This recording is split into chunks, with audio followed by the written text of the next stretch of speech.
Selamat pagi semuanya, apa kabar hari ini? Aku harap kamu baik-baik saja ya. Perkenalkan, nama saya Sarah dari kelompok DIY Jateng. Kami ingin mempresentasikan hasil kerja kami. Kami dari kelompok anggota DIY Jateng ada 9 orang, yaitu Haikul, Bernard, Marcel, Indah, Dido, Saras, Nita, Embun, Winta. Baik, di sini sudah tertera materi yang akan dibahas, yaitu lagu daerah, rumah adat, pakaian adat, cerita rakyat. Yang pertama, materi yang akan dibahas.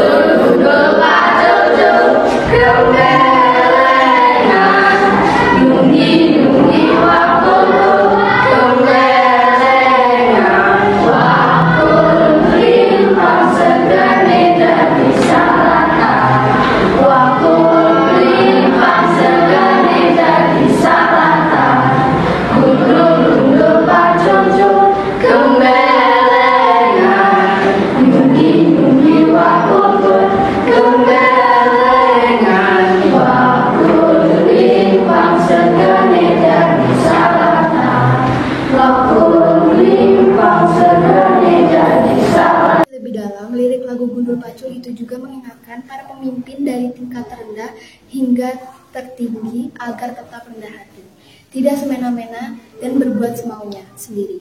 Hal ini mengacu pada kata gundul yang berarti kepala, maknanya bisa jadi tokoh atau pemimpin. Dalam falsafah hidup orang Jawa, semua orang akan menanggung akibat perbuatan buruknya.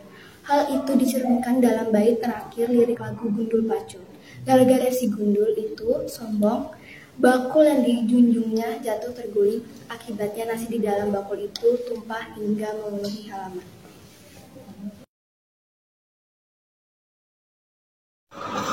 Yang selanjutnya adalah rumah adat dari DIY Jawa Tengah, yaitu Jogo.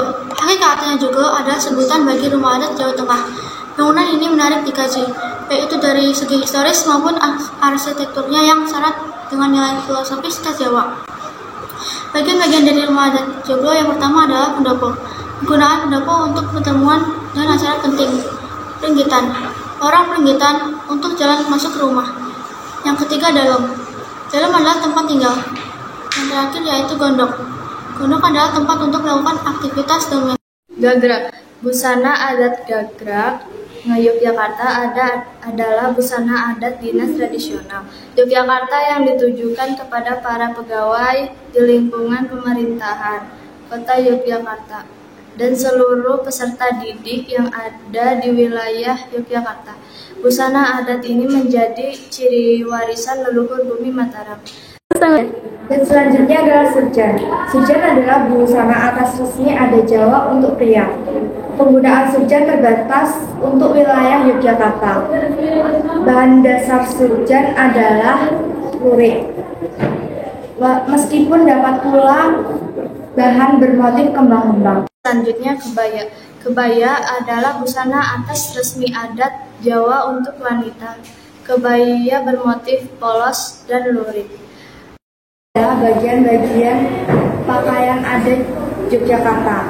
Yang pertama adalah jari-jari, merupakan sebuah sebutan dalam bahasa Jawa untuk sebuah kain yang mempunyai motif batik dan berbagai corak. Jari sendiri biasa digunakan oleh sesepuh orang Jawa untuk seharian.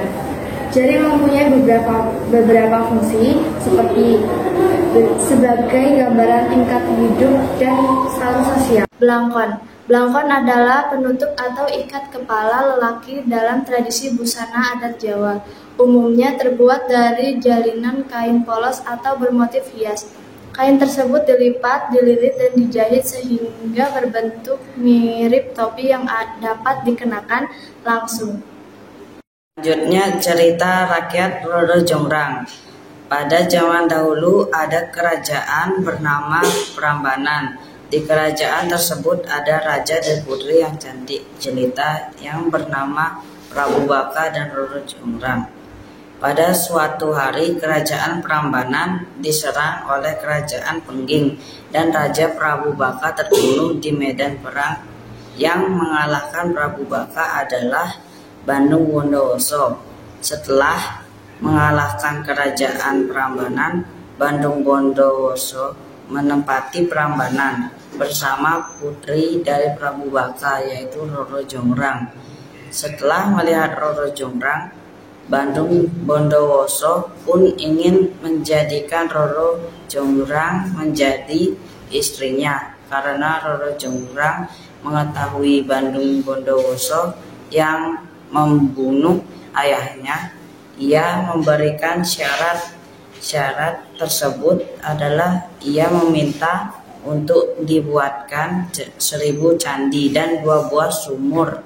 Bandung Bondowoso pun menyanggupi syarat dari Roro Jonggrang. Setelah beberapa waktu candi pun akan segera selesai. Roro Jonggrang pun ketakutan. Harus saya lakukan untuk menghentikannya. Pikirannya cemas membayangkan ia harus menerima pinangan Bandung Bondowoso yang telah membunuh orang tuanya. Akhirnya ia pergi membangunkan gadis-gadis di desa Prambanan dan memerintahkan untuk menghidupkan obor-obor dan membakar jerami, memukul alu pada lesung dan menaburkan bunga-bunga yang harum. Suasana saat itu menjadi terang dan riuh semburan-semburan memancar di langit dengan seketika. Ayam jantan pun berkokok bersaut-sautan. Mendengar suara itu, para roh halus segera meninggalkan pekerjaannya. Mereka menyangka hari telah pagi dan matahari akan terbit, segera terbit. Pada saat itu hanya tinggal satu buah candi yang belum dibuat. Pesan dari cerita Roro Jonggrang adalah jangan memaksakan kehendak kita kepada orang lain. Hormati apa yang diinginkan orang lain. Jika seseorang memiliki sebuah janji, maka ia harus menepati janjinya itu. Sekian dari kelompok DI Jawa Tengah. Kami mengucapkan terima kasih telah menyimak dan mendengarkan, dan mohon maaf bila ada kesalahan kata dan tidak bisa dimengerti. Terima kasih.